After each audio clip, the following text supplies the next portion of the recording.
Hello guys, gals and non-binary pals, welcome back to Budget Brew with me, Lotus. Today we're going to do one of the Unfinity commanders, the Space Family Goblinson, for under $25 TCG market price, and every single card is eternal legal. So, with the Space Family Goblinson, it's 2 red-green for a legendary Goblin Guest, 1/1. The Space Family Goblinson has trample as long as you've rolled 3 or more dice this turn. Whenever you roll a die, put a +1/+1 counter on the Space Family Goblinson. And when I say that, is there any Acorns in this deck? No, it's 100% eternal legal, no rule 0 questions needed. Before we get going, please consider to subscribe, like and comment on the video. Maybe support me and Patreon, and join the Discord so we can chat about future decks or anything you're brewing. All the links will be below. So let's start off with the ramp. Bag of Tricks, although may not seem as a ramp card, is 1 and a green for an artifact. 4 and a green, roll a d8, reveal cards from the top of your library until you reveal a creature card with mana value equal to the result. Put that card onto the battlefield and the rest on the bottom in a random order. It's ramping out creatures quicker than, say, mana, so I like it in the ramp section. Bucknard's Everfull Purse, 2 mana for an artifact. For 1 and tap, roll a d4, create a number of treasure tokens equal to the result. Then the player to the right gains control of it. Coming Attraction, 2 and a green for a sorcery. Search your library for a basic land card. Put it onto the battlefield tapped, then shuffle, and then open an attraction. Now, the reason we've got attractions in here is because we have how they work. So, you roll a 6-sided dice as your main phase begins and visit each attraction where the result is lit up on the bottom right hand side. So already, as long as we have an attraction, we're rolling 1 dice each turn. Then we have good old Commander Sphere to draw cards in the later game. We then have Component Pouch for 3 colourless artifact. Tap, remove a component counter from it, add 2 mana of different colours. Tap, roll a d20. A 1 to 9, we can put a counter on it. A 10 to 20, we can put 2 counters on it. Ebony Fly, 2 mana artifact. It enters tapped, but it taps to add colourless. But for 4, we can roll a d6, and to end a turn, you may have Ebony Fly become an XX insect artifact creature with flying where X is the result. Whenever it attacks, another target attacking creature gains flying to end of turn. Grawl Cluestone for draw cards later, and the same with Grawl Locket. And then finally Hoarding Ogre, 3 and a red. When it attacks, roll a d20. 1 to 9, we make a treasure. 10 to 19, we make 2, and if we score a nat 20, we get 3 treasure tokens. Treasure chest, 4 and sack. Roll a d20. 1, it's trapped, we lose 3 life. 2 to 9, create 5 treasure tokens. 10 to 19, gain 3 life, draw 3 cards. And 20, search library for a card. If it's an artifact card, you may put it onto the battlefield, otherwise, put that card into your hand and shuffle. I'm hoping for the 2 to 9 on this. And Vexing Puzzle Box, 3 mana artifact. Whenever you roll 1 or more dice, put a number of charge counters on Vexing Puzzle Box equal to the result. Tap, add 1 mana of any colour, then roll a d20, and then tap, remove 100 charge counters from it, search your library for an artifact card, and put it onto the battlefield, and shuffle. Now we move on to card advantage. Colossal Majesty, 2 and a green for an enchantment. At the beginning of our upkeep, if we control a creature with power 4 or greater, we draw a card. We're going to have the family pretty big at this point. Garrett Primal Hunter, 2 triple green. It's the -3 that we draw cards equal to the greatest power among creatures we control. The amount of dice we're rolling, the Family Goblinson are going to get big very quickly. Glorious Sunrise, 3 green for an enchantment. At the beginning of combat, we get to choose one. Creatures we control get +1/+1 and gain trample. Target land adds triple green. Draw a card if you control a creature with power 3 or greater, or gain 3 life. An Inspiring Call, 2 and a green. Draw a card for each creature you control with a +1 counter on it, and they gain indestructible to end of turn, which gives us a bit of protection as well. Pero Dice Lost, 3 green green for an instant, roll 2 6-sided dice, return any number of cards with total mana value X or less from your graveyard to your hand, where X is the total of those results, and then exile Pero Dice Lost. And the Deck of Many Things, 5 mana legendary artifact, 2 and tap, roll a d20 and subtract the number of cards in your hand. If the roll is 0 or less, discard your hand. 1 to 9, return a card at random from your graveyard to your hand. 10 to 19, draw 2. Or 20, put a creature card from any graveyard onto the battlefield under your control. When that creature dies, its owner loses the game. It's very good win con as well. So now we have removal. We have the good old classic Barrier Breach. I love this card and I cannot express so much how much I love that card. Earth Cult Elemental for red. When it enters the battlefield, roll a d20. 1 to 9, each player sacrifices a permanent. 10 to 19, each opponent sacrifices a permanent. Or a nat 20, each opponent sacrifices 2 permanents. Electrocute, 1 and a red instant, it deals 2 damage to any target, and you may cast it from your graveyard as long as you rolled a 6 this turn. If you cast Electro this way, and it would be put in your graveyard, exile it instead. Faraday's Fireball, 3 red for an instant.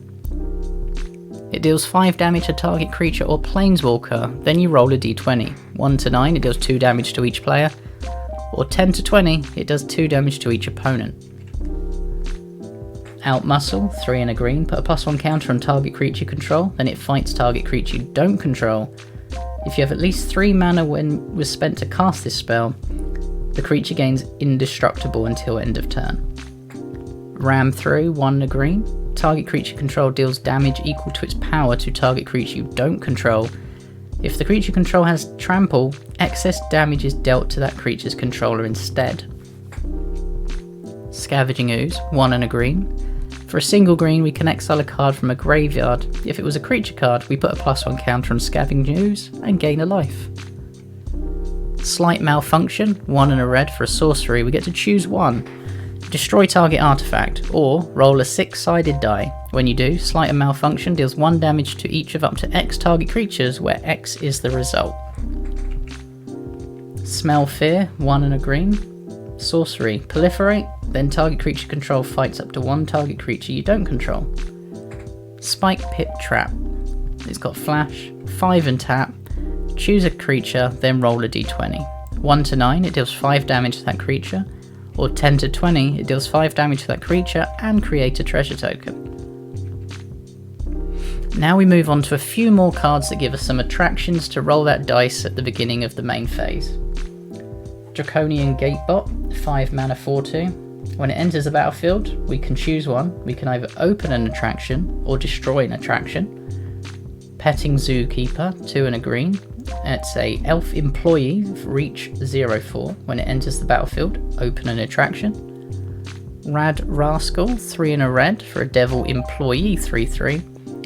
When it enters a battlefield, open an attraction, and then Squirrel Squatters, 3 green for a squirrel 4/4.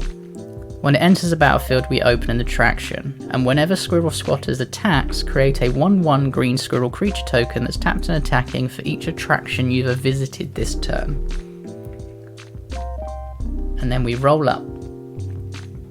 Celebra 8000, 5 mana 3/3 clown robot. At the beginning of combat on your turn, roll 2 6-sided dice. For each result of a 1, it gets +1/+1 until end of turn.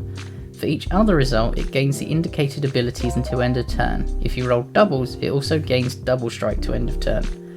So we've got 2 menace, 3 vigilance, 4 lifelink, 5 flying, 6 indestructible. Centaur of Attention, 3 green for a 3/3. When it enters the battlefield, roll 5 6-sided dice and store those results on it. Reminding that those 5 will count as 5 separate +1 triggers for the family Goblinson. At the beginning of combat on your turn, you may re-roll any number of the Centaurs of Attention stored dice results, and then it gets +X, where X is the greatest number of stored results on it of the same value.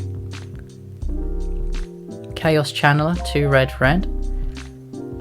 Whenever it attacks, roll a d20. 1 to 9, we exile the top card of our library and we may play it this turn. 10 to 19, we exile the top 2.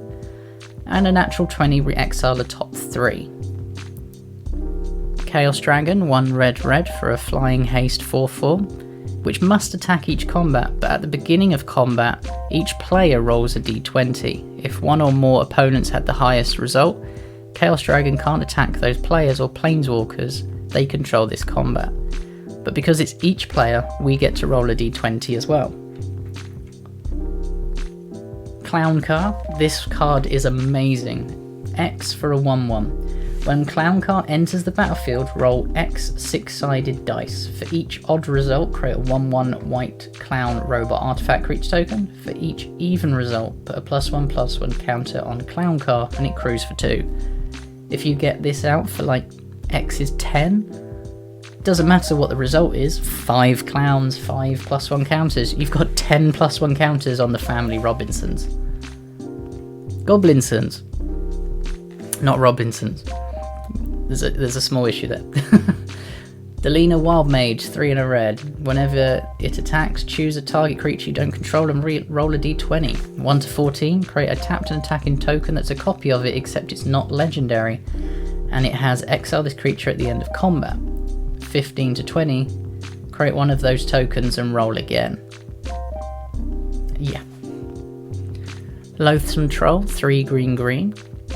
For 3 and a green, you can roll a d20, but only activate this if it's in your graveyard. 1 to 9, put it on top of your library. 10 to 19, put it in your hand. Nat 20, put it onto the battlefield tapped. And Neverwinter Hydra, XX green, Hydra 0/0. As it enters the battlefield, roll X 6-sided dice. It enters with a number of +1/+1 counters on it equal to the total of the results.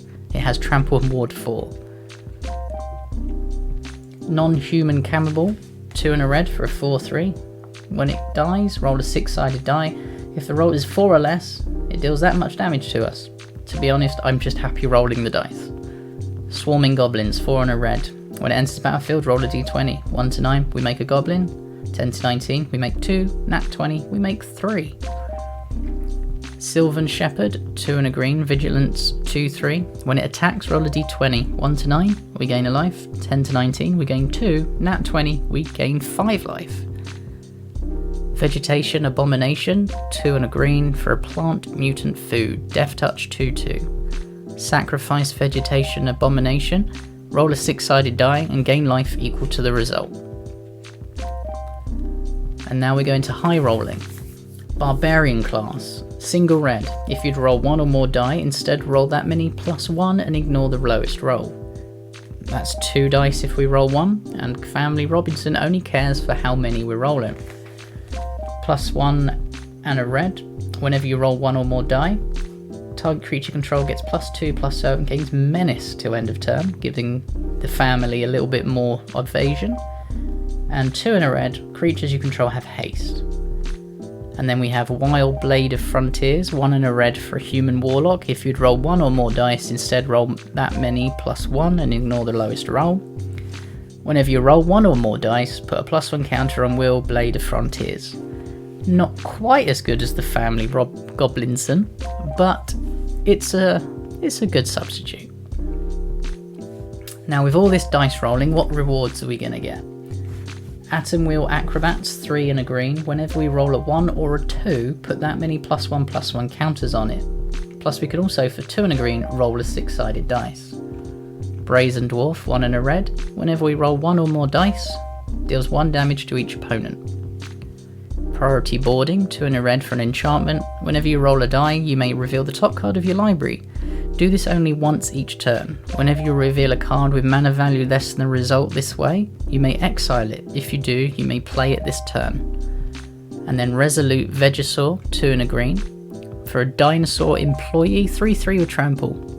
Whenever you roll your 3rd die each turn, put a +1/+1 counter on Resolute Vegisaur. We'll be rolling a lot of dice. It triggers more often than you think. And Vrondis Rage of Ancients, 3 red-green for a 5/4 Dragon Barbarian. It has Enrage. Whenever Vonris Ancient is dealt damage, you may create a 5/4 red and green dragon spirit creature token with, when this creature deals damage, sacrifice it. However, whenever you roll 1 or more dice, you may have one restore 1 damage to itself. So that's a lot of 5/4s we can pump out. Now we can roll with advantage. Critical hit, 1 and a red, instant. Target creature gains double strike until end of turn. When you roll a natural 20, return critical hit from your graveyard to your hand. Occasionally it may happen. Either way, the chance of giving something double strike and then it returning to your hand is beautiful. Ferocity of the Wilds, 2 and a red. Attacking non-human creatures you control get +1/+0 and have trample, just in case we can't roll those 3 dice for the family to get trample themselves. Gobbling Morningstar, 1 and a red. Equipped creature gets +1/+0 and has trample. We equip for 1 and a red, but when it enters the battlefield we roll a d20. 1 to 9 we make a goblin, 10 to 20 we create a goblin and attach the Morningstar to it. One of my favourite underrated equipments, Mage Slayer. 1 red-green for an equipment. Whenever equipped creature attacks, it deals damage equal to its power to the player or planeswalker it's attacking. So in theory, we don't even have to be blocked for us to kill the opponent, we just attack them and we deal the damage. We have Rancor, 1 mana for enchantment creature, +2/+0 and trample. When it's put into the graveyard from the battlefield, we return it to our hand. Quick cheap way to give our commander trample. Strength testing hammer, 1 mana for an artifact equipment with equip 3. Whenever a equipped creature attacks, roll a 6-sided dice. That creature gets +X/+0 until end of turn, where X is the result. Then if it has the greatest power or is tied for the greatest power among creatures on the battlefield, draw a card. Sword of Hours, 2 mana artifact equipment. Whenever a equipped creature attacks, put a +1 counter on it. Whenever a equipped creature is dealt combat damage, roll a d12. If the result is greater than the damage dealt, or the result is 12, double the number of +1/+1 counters on that creature. And Sword of Vengeance, 3 mana equipment. Equipped creature gets +2/+0, has first strike, vigilance, trample, and haste. Again, a great equipment for attacking with trample and staying up for blocking. We're getting a lot of +1 counters, so now let's utilise that part of the deck. Crown Ceratok, 3 and a green for a Rhino, 4/3 with trample. Each creature you control with a +1 counter on it has trample. Death's Presence, 5 and a green for an enchantment. Whenever a creature you control dies, put a +1 counter on the target creature you control, where X is the power of the creature that died.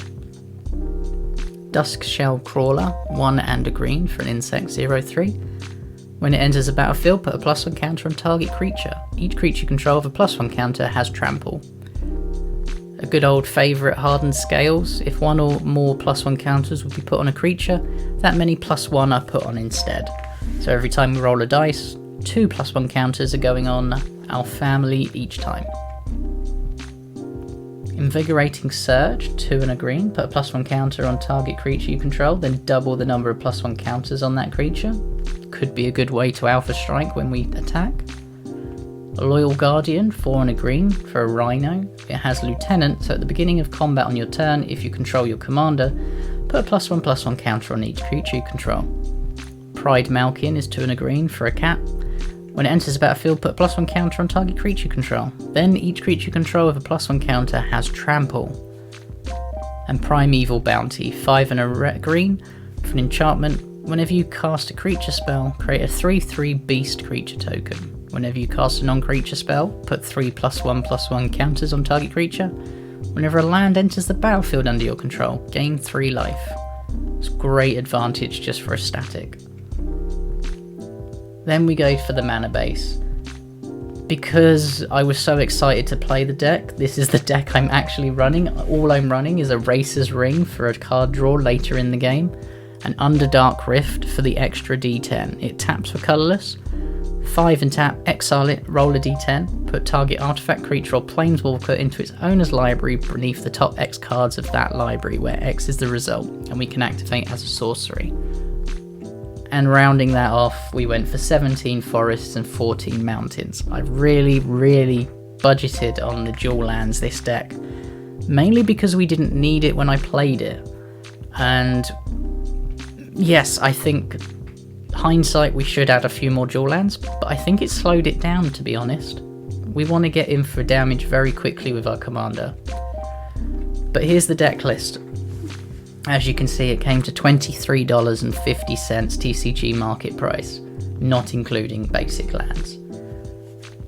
And I think there's some other cards that could go great in here. You can also discuss the Rule Zero conversation of As Luck Would Have It, but I feel As Luck Would Have It rolling up to 100 to win, I think it's a bit too easy, if I'm honest. But otherwise, I had great fun playing with this deck and I just wanted to share it with you. Otherwise, what's your thoughts? How would you build it differently? Would you build it differently? Let me know if you're going to build it yourself. But otherwise, thanks for watching and we'll join you next time. Be safe.